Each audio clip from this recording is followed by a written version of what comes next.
All India radio மாநில செய்திப் பிரிவு வழங்கும் ராமர் பாதையில் பிரதமர். ராமனை பஜித்தால் நோய்வினை தீரும், வீண் சஞ்சல மகன்றிடுமே. சீதா ராமனை பஜித்தால் நோய்வினை தீரும், வீண் சஞ்சல மகன்றிடுமே. சீதா ராமனை கண்ணால் காண்போம், என்றே பிறந்து பயன் அடைவோம். சீதா ராமனை கண்ணால் காண்போம், என்றே பிறந்து பயன் அடைவோம். அயோத்தியில் பகவான் பாலராமர் கோவில் திறப்பு விழா மற்றும் அது தொடர்பாக பிரதமர் திரு நரேந்திர மோடியின் தமிழக வருகை குறித்த சிறப்பு பார்வை வழங்குகிறார் ஆன்மீக சொற்பொழிவாளர் வேங்கடம் ராம் நாராயணன் அவர்கள். ஸ்ரீராம ராம ராமேதி ரமே ராமே மனோரமே சகஸ்ரநாம தத்துல்யம் ராமநாம வரானனே. மகாவீர வைபவம் என்ற வேதாந்த தேசிகனுடைய வரிகள் ஜயத்யாஸ்ருத சந்திராச துவாந்த வித்வம் சனோதய பிரபாவான் சீதையா தேவ்யா பரமவ்யோ பாஸ்கரஹ ஜய ஜய மகாவீரா மகாதீர தௌரேயா தேவாசுர சமர சமய சமுதித நிகில நிர்ஜன நிர்தாரித நிரவதிக மகாத்மியா என்று ஆரம்பிக்கக்கூடிய வேதாந்த தேசிகனுடைய வார்த்தைகள் ஜெய ஜெய மகாவீரா, மகாவீரன் ராமபிரானுக்கு வெற்றி உண்டாகட்டும். அப்படிப்பட்ட வெற்றியானது இன்று அயோத்தியிலே சரையூ நதிக்கரையிலே அமர்ந்திருக்கக்கூடிய குழந்தை ராமருடைய ஆலய பிராண பிரதிஷ்டை வருகிற 22ஆம் தேதி திங்கட்கிழமை மதியம் 12 மணி அளவில் நடைபெறக்கூடியது. இந்த ராம ஜென்ம பூமி என்பது மிக மிக பழமையான ஒன்று.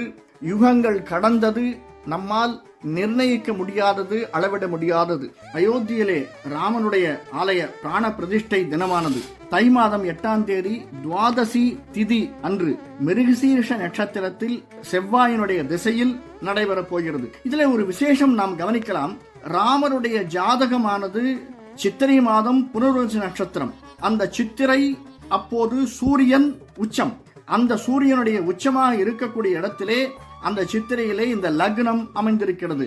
அதாவது பிராண பிரதிஷ்டையான செய்யக்கூடிய இந்த தினத்தினுடைய லக்னம் அமைந்திருக்கிறது. அந்த லக்னத்திலே குரு இருந்து நம்மை வழி நடத்துகிறார். அது மட்டுமல்ல, லக்னம் கிருத்திகை நட்சத்திரத்திலே அமைந்திருக்கிறது. அந்த கிருத்திகை உத்திரம் உத்திராடம் சூரிய திசையிலே வருகிறது. என்ன ஒரு கனெக்ஷன் பார்த்தீர்களா? அது சூரியனுடைய ஆரம்பத்திலே 5 கிரகங்கள் உச்சம் பெற்ற ஓர் ஜாதகமாக இருக்கக்கூடியது ராமனுடைய ஜாதகம். அதிலே மிகவும் உச்சமாக சூரியனுடைய அதே மாதத்திலே பிறந்து அதே சூரியனுடைய லக்னத்திலே வரக்கூடியதாக, சூரிய திசையிலே வரக்கூடியதாக இந்த நாள், இந்த துவாதசி திதி மிருகசீரிஷ நட்சத்திரத்திலே இருக்கக்கூடிய இந்த நாள் நமக்கு அமைந்திருக்கிறது.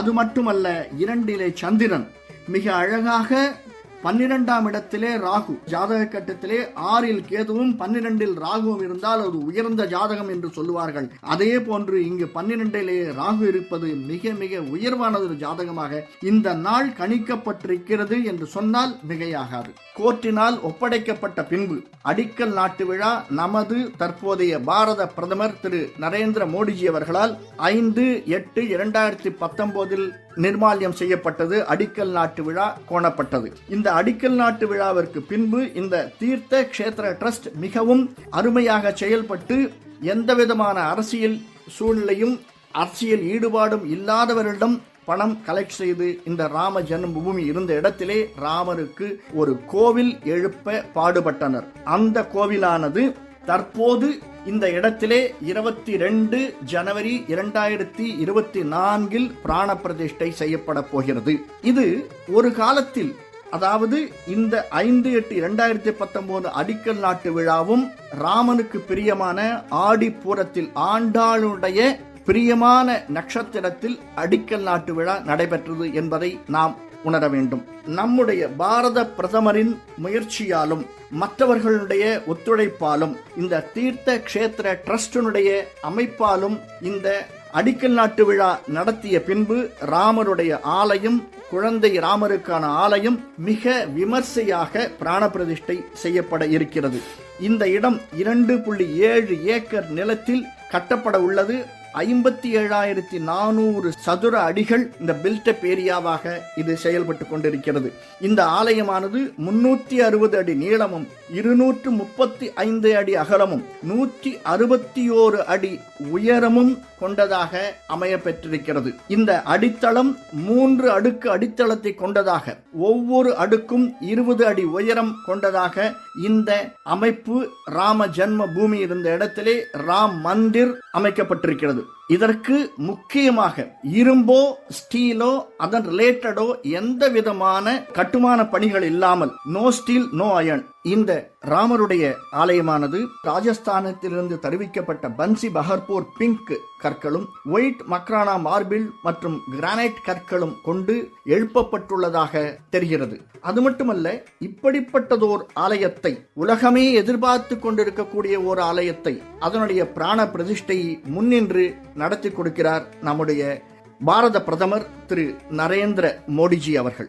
நரேந்திர மோடிஜியின் முயற்சியால் இந்த பிராண பிரதிஷ்டை நடைபெறுகிறது. அதற்காக அவர் எடுத்துக்கொள்ளக்கூடிய சிரமங்கள் ஆயிரம்.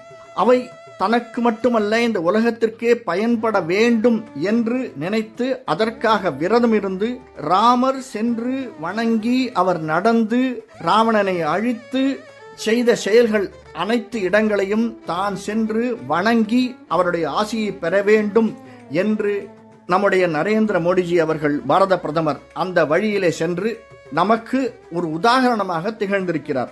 அதாவது ராமன் பிறந்தது அயோத்தியில். ராமன் லக்ஷ்மணன் சீதையுடன் ஆரண்ய காண்டத்திலே பலகாலம் வாழ்ந்தது கோதாவரி நதிக்கரையிலே நாசிக் என்ற இடத்திலே.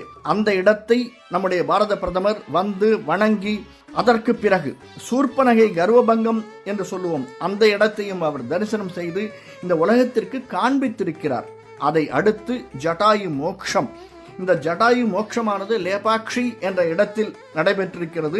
மகாராஷ்டிரா இடத்திலும் இது இருப்பதாக கூறுவர். அந்த இடத்தையும் நரேந்திர மோடிஜி வந்து பார்த்து வணங்கி இந்த உலகத்திற்கு அர்ப்பணித்திருக்கிறார். அதற்கு அடுத்து குருவாயூர், அதாவது கேரளா கர்நாடகா இணைந்திருக்கக்கூடிய இடங்கள், திரிப்ரயா என்று சொல்லுவோம். ராமர், லக்ஷ்மணர், சீதை, பரதன் இவர்கள் அனைவரும் சீதை இல்லாத போது இவர்கள் வந்து வணங்கி சென்ற இடங்கள் திரிபுரையா, கூடல் மாணிக்கம், திருமூழிக்களம் என்று சொல்லக்கூடிய இடங்கள். அதற்கெல்லாம் மேலாக குருவாயூரை வந்து வணங்கி குருவாயூரப்பனுடைய அருளை பெற்றிருக்கிறார். இதில் ஒரு விசேஷம் நமக்கு தெரிய வேண்டும். ராமன் பிறந்தது அயோத்தி, வளர்ந்தது அயோத்தி, வாழ்ந்தது இந்தியா முழுவதுமாக அவர் வாழ்ந்திருக்கிறார். அதே போன்று கிருஷ்ணன் பிறந்தது வளர்ந்தது துவாரகையிலும். அந்த துவாரகை ராமனுடைய குலதெய்வமான ஸ்ரீரங்கநாதரை வழிபடுமுன் தான் பிறந்த ஊரான குஜராத்தில் இருக்கக்கூடிய கிருஷ்ணருடைய துவாரகையில் கிருஷ்ணருடைய குலதெய்வமான குருவாயூரப்பனை வணங்க வேண்டும் என்று குருவாயூர் வந்து குருவாயூரப்பனை, கிருஷ்ணனை வணங்கி தன்னுடைய யாத்திரை ராமன் தொடங்கியது போல், ராமன் அனுபவித்தது போல் தானும் அனுபவிக்கிறார்.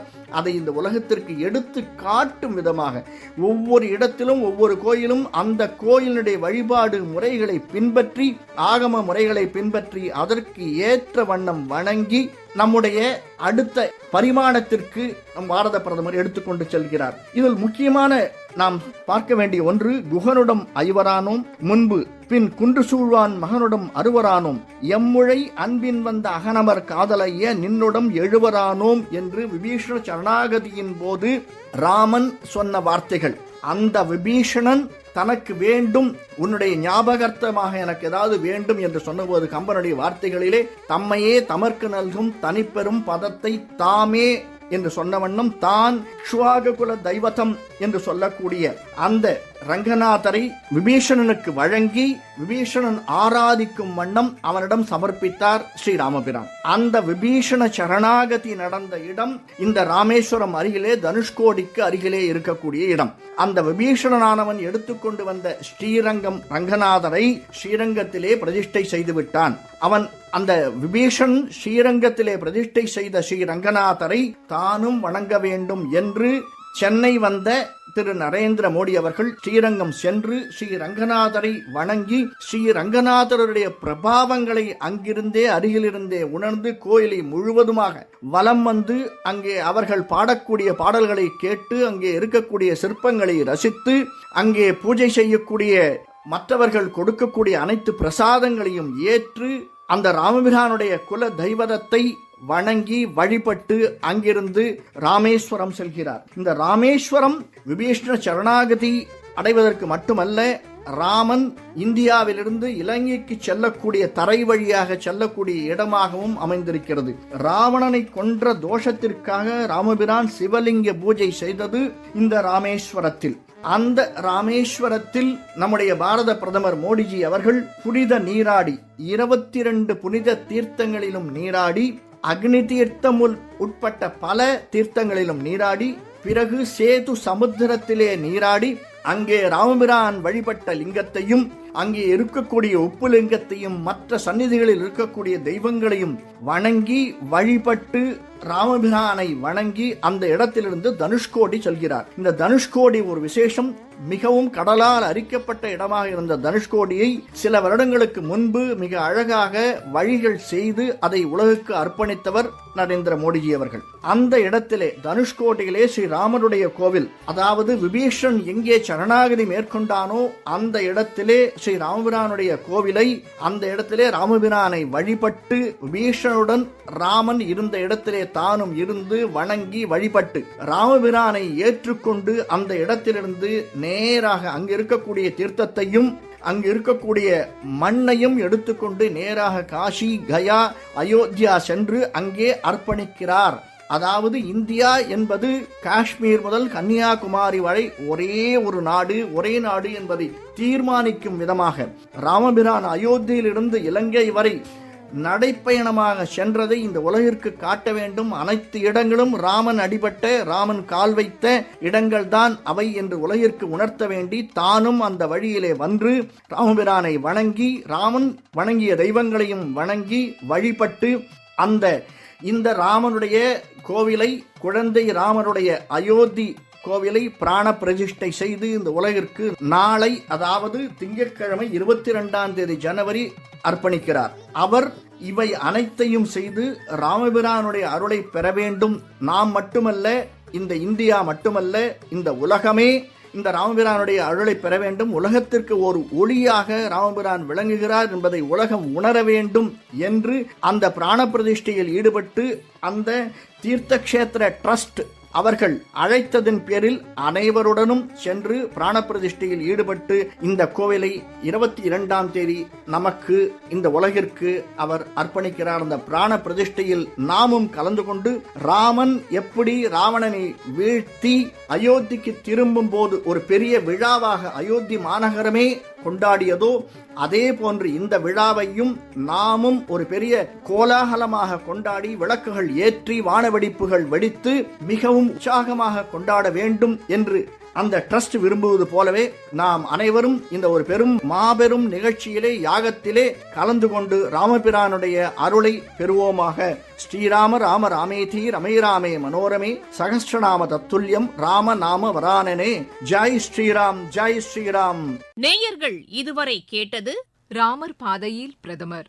ராமநாமாம்ருதம் பிணக்கு திவ்யௌஷதம், ராமநாமாம்ருதம் பிணக்கு திவ்யௌஷதம், ஹரே ராம் ராம் ராம் சீதாராம் ராம் ராம்.